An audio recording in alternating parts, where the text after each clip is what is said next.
మనకి single colour షేడ్లో just ఒక కలర్ కనుక మనం యాడ్ చేసుకొని దాన్ని వైట్తోనే మనం అదే వాటర్తోనే మనం డైల్యూట్ చేసుకున్నాము. సో ఇది ఇట్లా ఉంది కాబట్టి, అంటే ఇక్కడ ఈ షేప్లో ఉంది కాబట్టి రెడ్ని ఈ షేప్లో తీసుకుంటాము. అదే మన ఫ్లవర్ కనుక అలా ఉందనుకో ఫ్లవర్ షేప్లో తీసుకుంటాము. సో ఇది ఈ డైరెక్షన్లో ఉంది. మీరు ఆల్రెడీ ఫ్లవర్తో నేర్చుకున్నారు, బట్ ఆర్టికల్తో నేర్చుకున్నప్పుడు ఇట్లా మనకు అక్కడ బ్లాక్ మీదకి వెళ్ళినా పర్వాలేదు, మనం దాన్ని సెట్ చేసుకోవచ్చు. లేదు మీరు ట్రేస్ చేసేసుకోగానే ఈ కలర్తో ఇలా వేసుకున్న తర్వాత బ్లాక్తో ఫైనల్ ఫినిషింగ్ ఇచ్చుకున్నా ఓకే. సో ఇక్కడతో ఇది ఆల్రెడీ ఇలా ఉంది కదా, ఈ డ్రై స్ట్రోక్ లాగా ఇలా లాక్కోండి. ఇలా తీసుకొని యాక్చువల్లీ ఇది షేడ్ అయినప్పటికీ కూడా, అండ్ వాటర్ మీరు కడిగేసుకోండి. ఇక్కడ నేను వాటర్ కడిగాను. ఒకసారి కడిగి మళ్ళీ వాటర్ తీసుకోండి. వాటర్ తీసుకొని మీరు ఇక్కడ నుంచి డైల్యూట్ చేసుకుంటూ రండి. ఇంకా వాటర్ ఇది నా దాంట్లో ఇంకా కలర్ ఏం లేదు. వాటర్నే నేను డైల్యూట్ చేసి కిందకి లాగుతున్నాను. అండ్ మనకి లుక్ వైజ్ వాటర్ అండ్ బయట ఉన్నటువంటి వైట్ కలర్ బ్యాక్గ్రౌండ్ పింక్ షేడ్లో కనిపిస్తూ ఉంటుంది. బ్రష్ ఇట్లా అనీవెన్గా వెళ్తుంది, ఏం కాదు. ఎందుకంటే మనకి ఇట్లాగా మనం షేడ్ లాగా మనం తీయకపోతే కష్టం. అండ్ నెక్స్ట్ ఈ చిన్న దగ్గర ఉన్నది, మీ దగ్గర ప్యూర్ వాటర్ ఉంటే కనుక ప్యూర్ వాటర్ని మీరు ఇట్లా డైల్యూట్ చేసుకోండి. అది వైట్ ఎఫెక్ట్ కనిపిస్తుంది. షేడ్ అంటే అట్లాగే ఉండాలి. వైట్ ఎఫెక్ట్ కనిపిస్తుంది. అక్కడ మనం వైట్ ఏం యూజ్ చేయలేదండి. సో ఇది ఓకేనా. మళ్ళీ ఇంకా పైకి తీసుకెళ్ళకండి. సో అట్లా లైట్గా కనిపిస్తుంది. అండ్ మళ్ళీ ఇక్కడ ఒక్కసారి చూసుకోండి, ఎందుకంటే ఇక్కడ లీఫ్ది వేరుగా వేసాను. అన్నీ కలిపేస్తే ఏమవుతుందంటే, మీరు వాడినప్పుడు ఏమవుతుందంటే అమ్మా కలరు డ్రై అయిపోతుంది ఎక్కువ శాతం.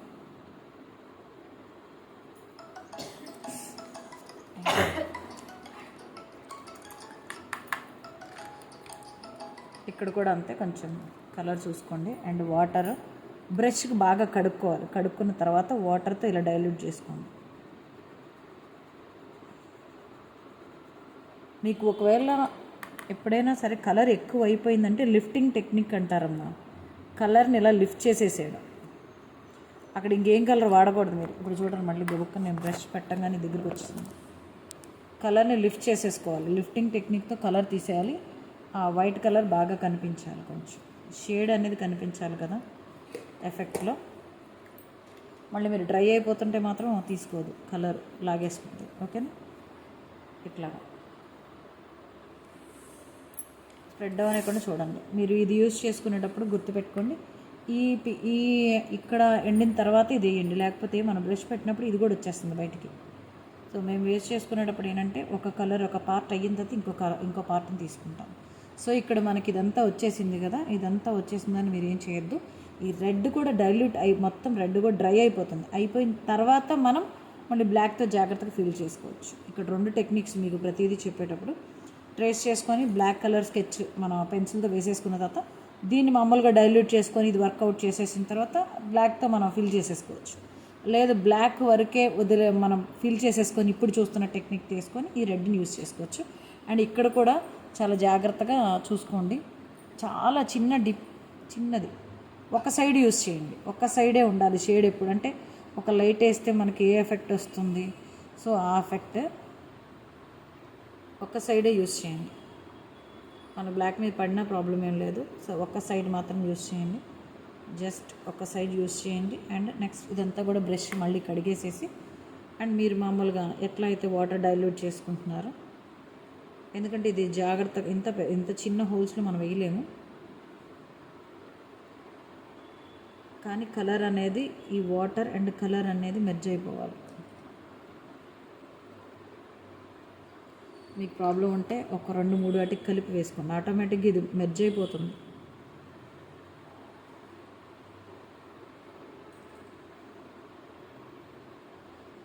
కలర్ అది ఒకవేళ స్టిఫ్ అయిపోయింది అనుకోండి, మళ్ళీ కలర్ తీసుకోండి, మళ్ళీ మెర్జ్ అవుతుంది, ఇబ్బంది. ఇంకా మేడం ఇంత కష్టం అని అనుకుంటే కనుక ఫిల్ చేసేయండి. ఎట్లయినా ఓకే, ఏం కాదు.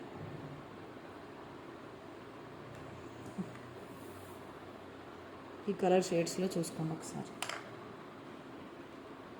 ఇక్కడ చిన్న బ్రష్ వాడుకోండి, లేకపోతే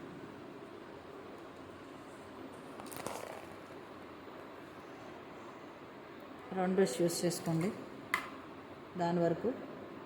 అండ్ కలర్ని ఇట్లా లైట్ చేసుకుంటూ రండి.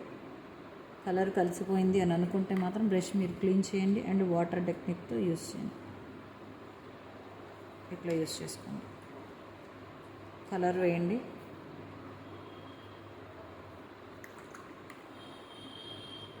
మీకు ఇంకా అది డీప్నెస్ కొంచెం ఇబ్బంది అని అనిపిస్తే కనుక ముందుగానే మీరు వాటర్ని కలర్లు ఇలా పెట్టేసుకోండి, ఒక సైడే తీసుకోండి. ఆటోమేటిక్గా అది మెర్జ్ అయిపోద్ది, మీరు చేసినా చేయకపోయినా. ఇలా అయినా చేయండి, ఓకేనా? సో ఫినిషింగ్ అయిపోయిన తర్వాత మళ్ళీ మీరు బ్లాక్ అవుట్లైన్ జాగ్రత్తగా చేసుకోండి. ఇది సింగిల్ కలర్. ఇక్కడ కూడా ఒకసారి చూసుకోండి, ఇక్కడ ఒకటి చూపిస్తాను ఎట్లాగా స్ప్రెడ్ అయింది కాబట్టి. కలర్ మీరు వేసుకున్నప్పుడు జాగ్రత్త, కానీ ఒక కలర్ డ్రై అయిన తర్వాత ఒక కలర్ వేయడానికి ట్రై చేయండి. ఇది ఎట్లాగా ఉంది కాబట్టి ఇక్కడ నుంచి చూపిస్తాను. ఎట్లాగా ఇవి స్ప్రెడ్ అవుతున్నాయి.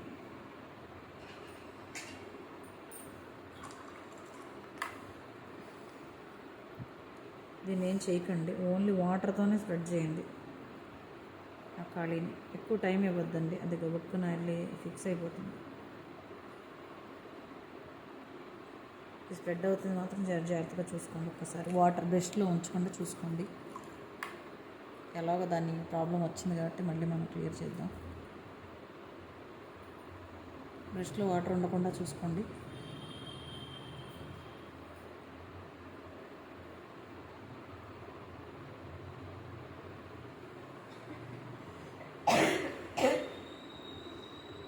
నేను తర్వాత దాని బ్లాక్ అవుట్లైన్ ఇస్తాను అంటే స్ప్రెడ్ అవ్వకుండా.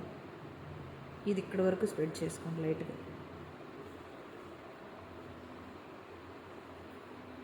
ఓన్లీ ఇక్కడ వరకు.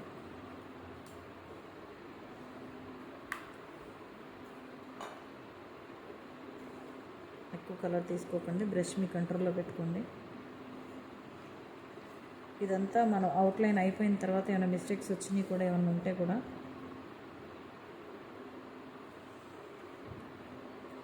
బ్లాక్ అవుట్లైన్ చేసినప్పుడు కవర్ చేసుకోవచ్చు.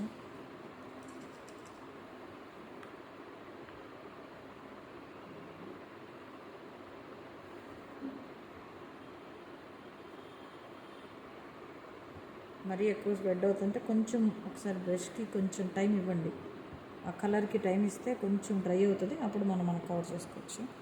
సో దీన్ని డ్రై అయిపోయిన తర్వాత దీన్ని కూడా అవుట్లైన్ ఇచ్చి మళ్ళీ ఇంకో వీడియో చిన్న ముక్క చూపిస్తాం. స్ప్రెడ్ అయితే మాత్రం కవర్ చేసుకోండి, ఎందుకంటే సీతాకోక చిలక మన కంట్రోల్లో ఉంటుంది, ఎట్లా వేసుకున్నా ఓకే కాబట్టి. ఓకేనా? ఒకసారి ఎక్కడ స్ప్రెడ్ అయినా కూడా దాన్ని కవర్ చేసేసుకోండి. ఓకే, ఇది సింగిల్ కలర్ షేడ్.